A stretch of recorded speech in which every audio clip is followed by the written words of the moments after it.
All right, hey guys, I'm Zach with BlackOvis.com. I'm here today with Justin from Crispi, and we're here to go over some of our most common questions that we get in customer service when guys are calling in, wondering about their first pair of Crispis that they want to purchase, and a little bit about how they fit and what's going to work best for them and their experience. So yeah, we'll kind of start with general fit to top it off. All these boots are made in Italy, handmade in Italy, so it throws a lot of guys off. They're not going to be a European style last, which is typically quite a bit narrower. We do have some boots that run on the narrower side. They are going to be built on a North American last. So what that means is that they are going to be a little bit more gracious. So guys that are wondering how that fit's going to be, it is going to be pretty standard to the North American market. They also run very true to size. That being said, you can go up or down a size or half size based on what you prefer. But usually sticking with your standard sizing is the best way to start, and then you can get a better feel and fit and kind of go from there. So I guess some of y'all's big questions is how do they compare? Yep. So what we'll do is we'll kind of start with the oddball out of the whole line, which would be the Idaho and the Wyoming. Both of these boots are going to be our widest platform boot. They're going to have a naturally wider toe box. So right in the front of that, you're going to kind of be able to splay your feet a little bit. But because of that, guys that run a little bit narrower, this might not be the best boot for you. So it's definitely going to have a wider fit. There's a lot of guys that run standard in this size that wear wides in others. And what's kind of nice about them, right, is the rubber last on there that helps reinforce and protect that toe box. Mm-hmm. It has that little bit wider of a toe box, but that rubber rand that's put around it really helps protect that toe box. It's 3/4 the way, almost goes all the way around. Yeah, it gives you good protection in that high wear area. Before we get into the other ones too, we do offer most of these models in a wide. We tell guys that if you're a wide and basically all your footwear, then go with a wide in ours. If you're kind of spotty here and there, more than likely the standard D width is going to be a perfect fit. The other thing is, like with the Idaho and the Wyoming, they're the exact same boot. They're going to fit the exact same way. They're built on the same last, just like Justin was saying. The only difference is the Idaho is 2 inches taller than the Wyoming. Is the only difference between the two boots. Other than that, they're the same. You're going to get that 10-inch option versus an 8-inch option. That carries over into some of our other boots as well. We've kind of got the family of the Nevada, the Guide, and the Hunter. Your big difference here is going to be your height. So as far as fit goes, they're going to fit exactly the same build, but you're going to gain that height a little bit. So going into the Hunter, you do get a slightly stiffer sole, but as far as fit goes, it's going to be dead on. Same with the Wild Rock, and same with the majority of our boots. They are going to fit very similar to these. The last is going to be very similar. So, so I know guys they don't have a whole bunch of places to try on or anything like that. Being able to get your foot into one kind of gives you a little bit of a pinpoint of how the others are going to fit. So then we can bump over into some of our more narrow running boots. They're going to be a little bit more of a niche boot. So these tend to fit a little bit different than your standard sizing. But all of these tend to run very similar. So I'll start out with our most narrow fitting boot, which is the Valdres. And it's this boot right here. So this is going to be by far our narrowest last out of everything we have. So it's going to be a nice sock fit with a stretched nylon tongue. This is kind of where I point guys that say that they're running with a narrow foot. Next thing is getting into the Thor. Yep. Same style fit, not quite as narrow as the Valdres, but still going to run a little bit narrower. It's going to have much more of that sock fit directly coming from that nylon tongue, just like the Valdres. One of the biggest differences too that I'll just point out is the midsole between these two boots. You have the rubber midsole on this one that has a little bit more flex than, say, this Crispi Thor that has the EVA foam midsole. Yep. Yeah. So your big difference there in the two, those are the two different style soles that we run. The midsole is an EVA and a polyurethane.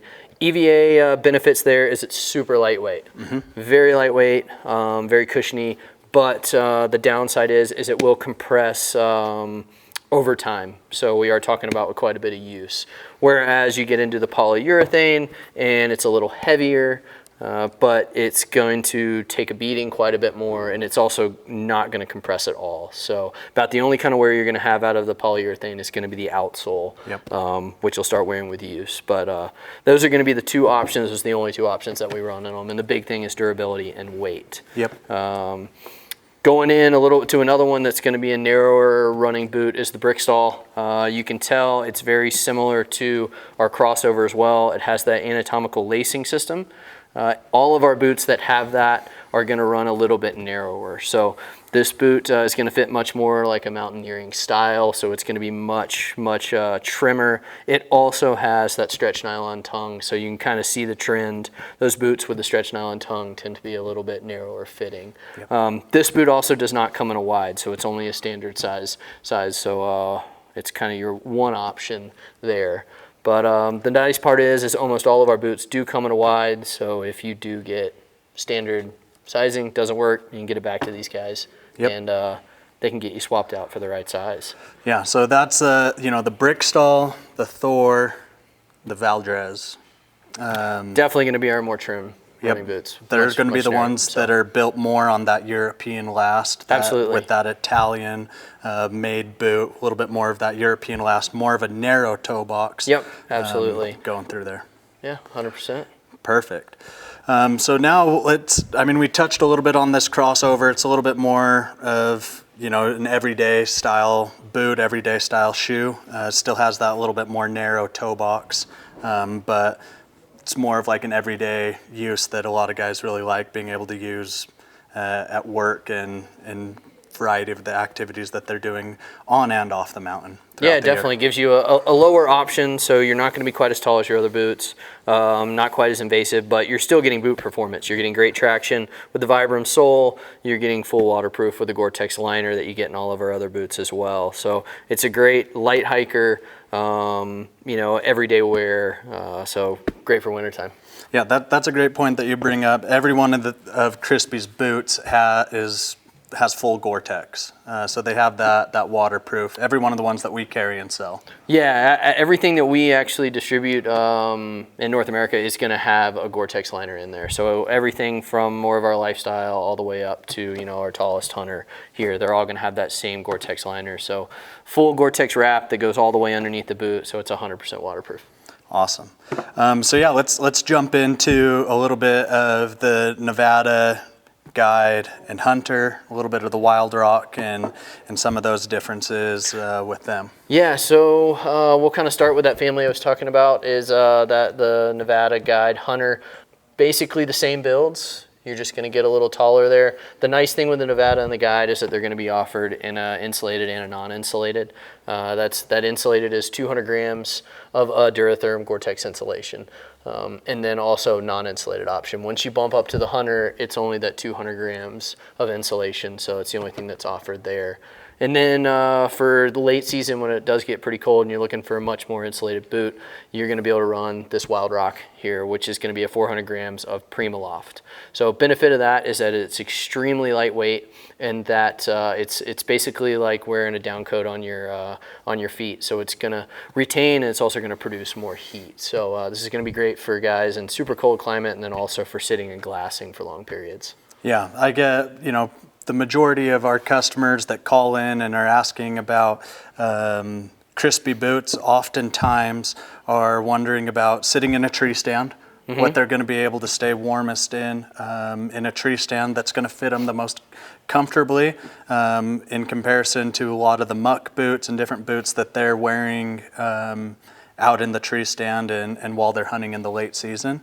And these three boots are the ones that I refer to them the most, is the Wild Rock, the Nevada, and the Guide, and the Hunter, of course, as well. Yeah, but those absolutely. Three for sure. I mean, it's nice to be able to have boot performance, waterproofing, but then also give you, the warmth to be able to sit in the stand. Yeah, a lot of guys think that, you know, we're a Western company, so the boots that we sell are only going to be for Western hunters, which just isn't the case. Because, you know, we have these boots, like I said, for those colder climates, sitting in a stand, sitting on a ridge and glassing, you know, variety of different options. But also there's a lot of guys that say, you know what, I'm looking for something a little bit better, a little bit more heavy duty that's going to do me better for my hunt that I have as I'm coming out west to come into the Rockies or the Sierra Nevadas or whatever it might be for them. And they ask us what boot would be best for them. And kind of going through this. Absolutely. So I mean, it's a great crossover boot, depending on, you know, all of them are, depending on what they're looking for. Yep. You know, so a guy coming from the East Coast is going to be able to run maybe a non-insulated Nevada or a guide for a lot more, you know, a lot more purposes, and then it's going to be a great performer when you come west. So.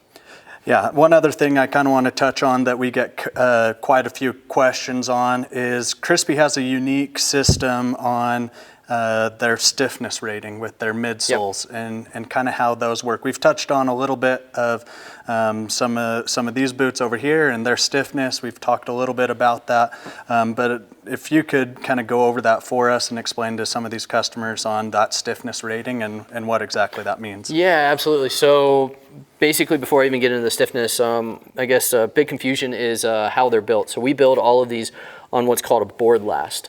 A lot of guys can refer to the old school way of building them with like a shank, which goes 3/4 of the way.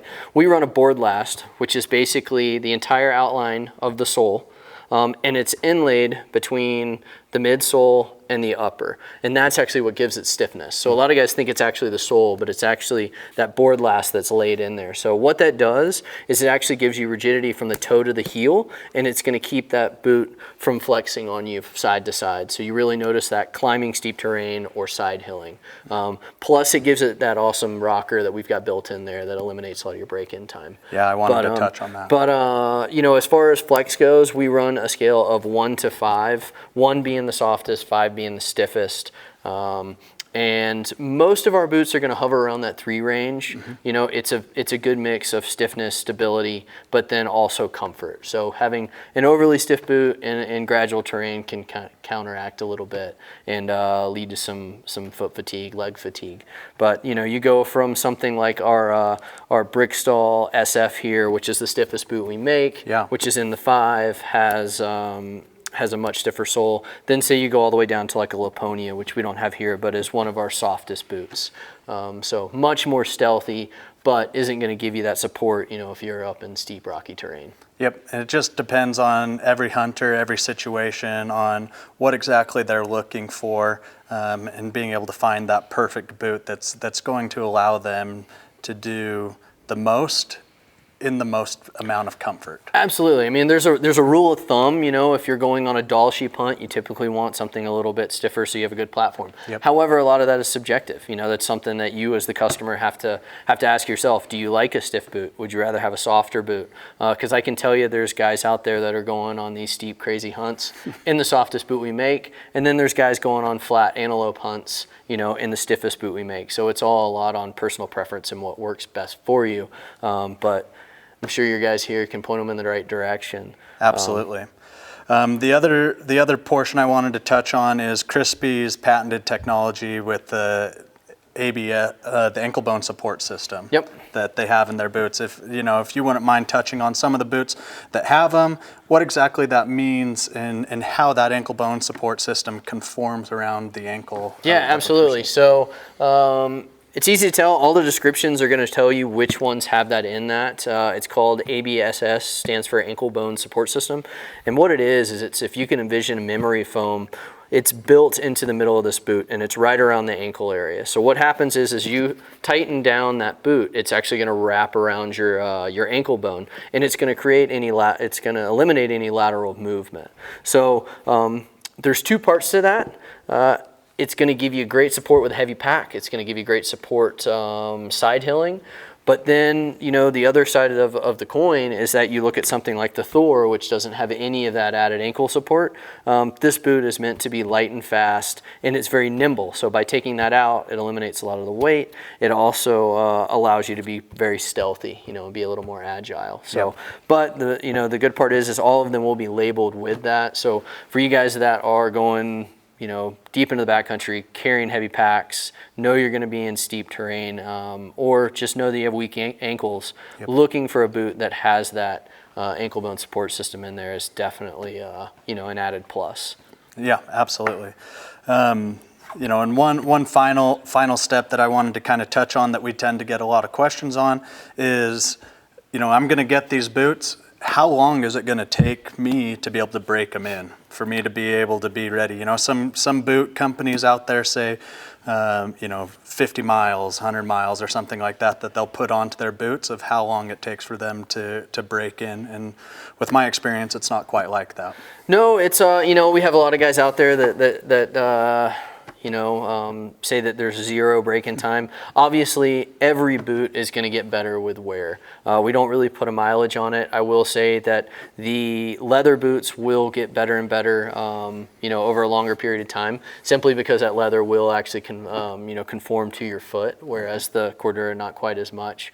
But as far as break-in time goes, it's very marginal. So a lot of our boots, what they have is in that board last, they actually have a rocker built into that. So that rocker actually helps eliminate that break-in time. And it's going to allow that boot to be extremely comfortable, and you're not naturally having to build that rocker into a boot. So a lot of times when you're breaking a boot in, it's actually having to build that rocker into that boot. Yeah. So by adding it in there, it actually eliminates a lot of that break-in time, adds the comfort to it. So, you know, and it puts us kind of above some of the competition.